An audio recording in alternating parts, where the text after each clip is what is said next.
ন্যায্য বেতন চাওয়ার কাজটা যাকে প্রাথমিক শিক্ষকরা দিয়েছিলেন তারা সরকারের হয়ে দায়িত্ব নিয়ে বলছে এত টাকা দেওয়ার মতো পয়সা নাকি নেই।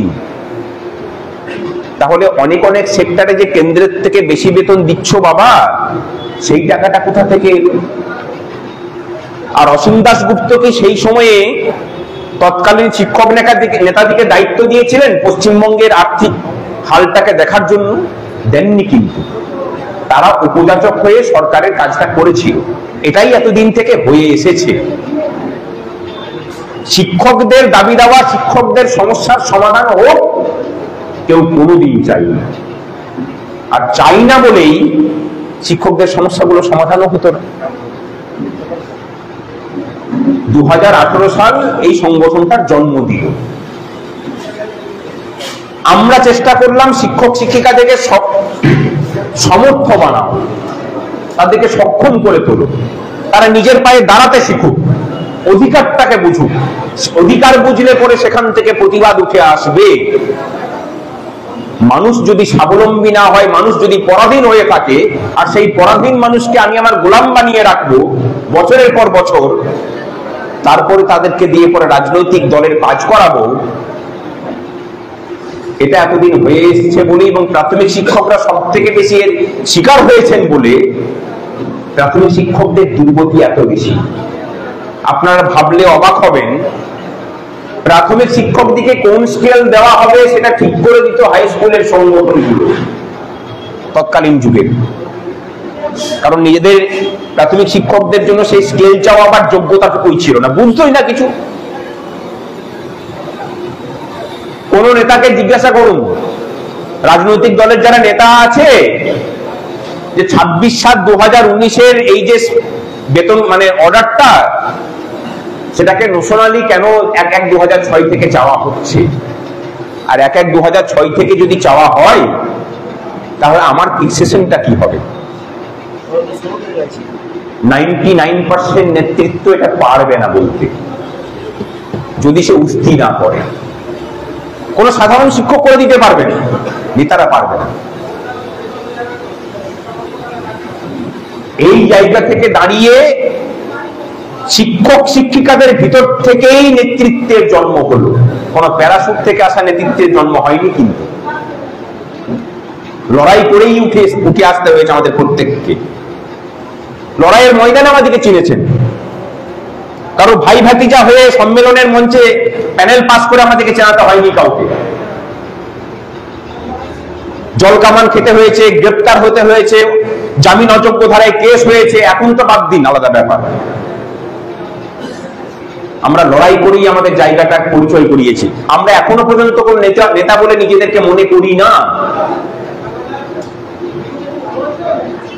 মনে করি যে আপনাদের সাথে আমাদের কোনো তফাৎ নেই। ওই যে শিক্ষক মশাই বলছিলেন আবেগঘনিত কণ্ঠে, আমি বিশ্বাস করি না ওনার সাথে আমার কোনো তফাৎ আছে বলে।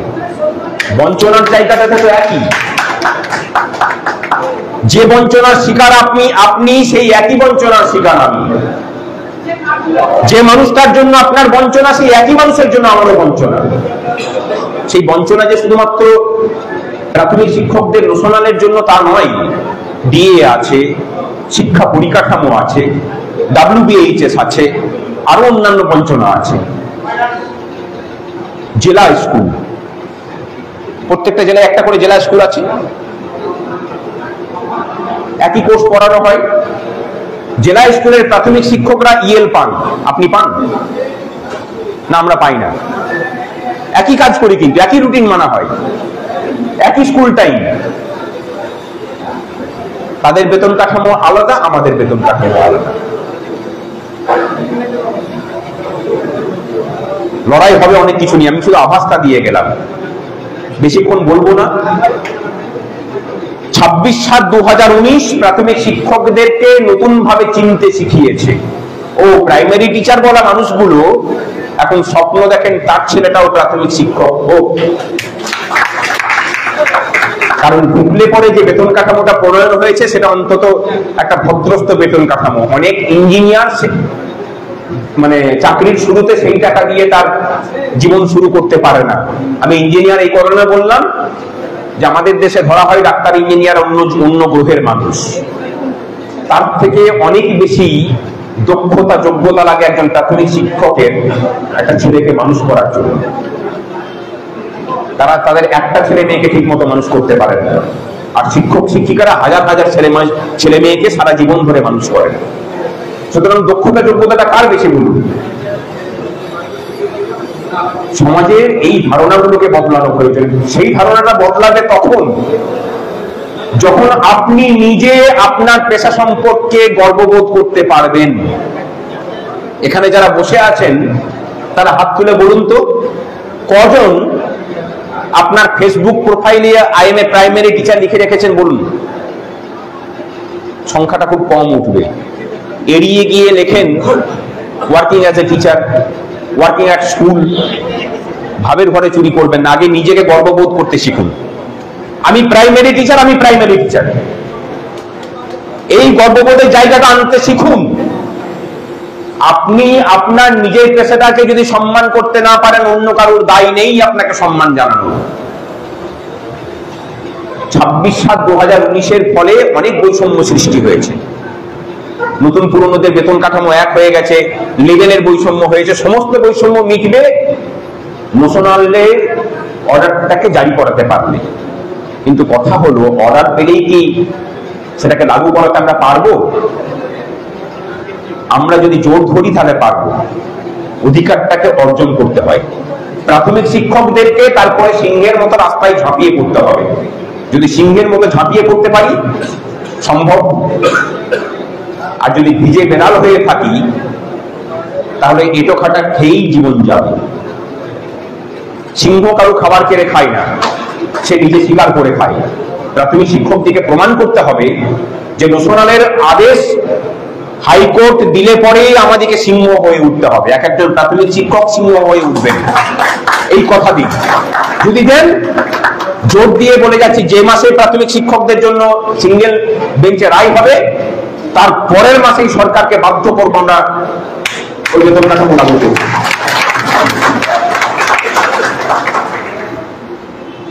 দিয়ে একজন প্রাথমিক শিক্ষকের ন্যূনতম 10,000 টাকা লোকসান, কম ব্যাপার নয়। 1,20,000 টাকা যা দ্রব্যমূল্য বাজারে, তার সাথে বেতনের সাজুজ্য নেই বলে সংসার চালানো অসুবিধা। লড়াইটা চলছে বলেই বিগত 1 বছর ধরে অন্তত পক্ষে 15% আদায় করা সম্ভব হয়েছে। ডিএ নামক বস্তুটাকে পশ্চিমবঙ্গ থেকে নির্বাসন দেওয়া হয়েছিল, কোনো ইস্যুর মধ্যেই ছিল না। আমরাও পথে ঘাটে ডিএ চাই বলতে লজ্জা পেতাম। এখন ডিএটা পশ্চিমবঙ্গে বড় ইস্যুর মধ্যে একটা ইস্যু। এটাই আপনাদের সাফল্য। আপনারা লড়াইটা করেছেন বলে ডিএটা ইস্যু হয়ে উঠেছে। এখন আর বলতে লজ্জা লাগে না। বকেয়া আছে, এটা আমার অধিকার, এটা আমি চাই। রাস্তাঘাটে চায়ের দোকানে 2-4টে অশিক্ষিত মানুষ কি বললেন না বললেন ওটা বাদ দিন, আর কোনাল ঘোষের মতো আরো অর্ধশিক্ষিত মানুষ কি বলবেন সেটাকেও বাদ দিন। ডিএটা অধিকার, ওটাকে অর্জন করেই আমরা ছাড়ব। সুপ্রিম কোর্টে মামলার প্রস্তুতি চলছে, ওই মামলাও জিতবো, ন্যাশনালের মামলাও জিতবো। ন্যাশনালের মামলা বেশি দিন আর সময় লাগবে না। আমরা শুধু সরকারের মুখাপেক্ষী হয়ে থাকি না বলেই WBHS চাই বলে বসে থাকিনি। WBHS এর দাবি তো 2019 সাল থেকে আমরা করে আসছি। একাধিক আন্দোলন হয়েছে, জেলে গেছি আমরা। যখন বুঝলাম যে শুধুমাত্র প্রাথমিক শিক্ষকরা আন্দোলন করে WBHS লাগু করতে পারবে না, তখন বুঝলাম যে তাহলে ঠেকা দিতে হবে। একের পর এক প্রাথমিক শিক্ষক যাস দরিদ্র সীমার নিচে চলে যাচ্ছেন তার পরিবার এবং তার নিজের চিকিৎসা করানোর জন্য। আমরা তখন গ্রুপ মেডিক্লেম নিয়ে না, গ্রুপ মেডিক্লেম নিয়ে যারা সমালোচনা করেন, আমরা গ্রুপ মেডিক্লেমটা তাদের কাছেই শিখেছি। CITU ইউনিয়ন, গোটা দেশ জুড়ে যত গ্রুপ মেডিক্লেম চলে তার বেশিরভাগটাই চালায় হচ্ছে CITU ইউনিয়ন। সাকসেসফুলি চলছে, প্রায় 4 বছর ধরে একই প্রিমিয়ামে চলছে। 98% ক্লেম সেটেলমেন্ট হয়েছে। কেউ বলতে পারবেন না যে আমি চিকিৎসা করিয়ে পয়সা পাইনি। প্রাথমিক শিক্ষকরা ভাবতো যে চেন্নাই অ্যাপোলো থেকে চিকিৎসা করাতে পারবে এত খরচা? যাদের অভয় আছে তারা অন্তত নিশ্চিন্ত হয়ে আছে, একটা নিশ্চিন্ততা দেওয়া গেছে। তারপরে আপনার আপদে বিপদে সংগঠন তো আছেই। কৌশিক অনেকটাই বলে গেছে, আমি আর সেগুলো রিপিটেশন করছি না। এই বছর আমরা ঠিক করেছি যে 1 এপ্রিল থেকে চালু করব। এই বছরও প্রিমিয়াম মোটামুটি একই থাকবে বলে আমরা আশা করছি।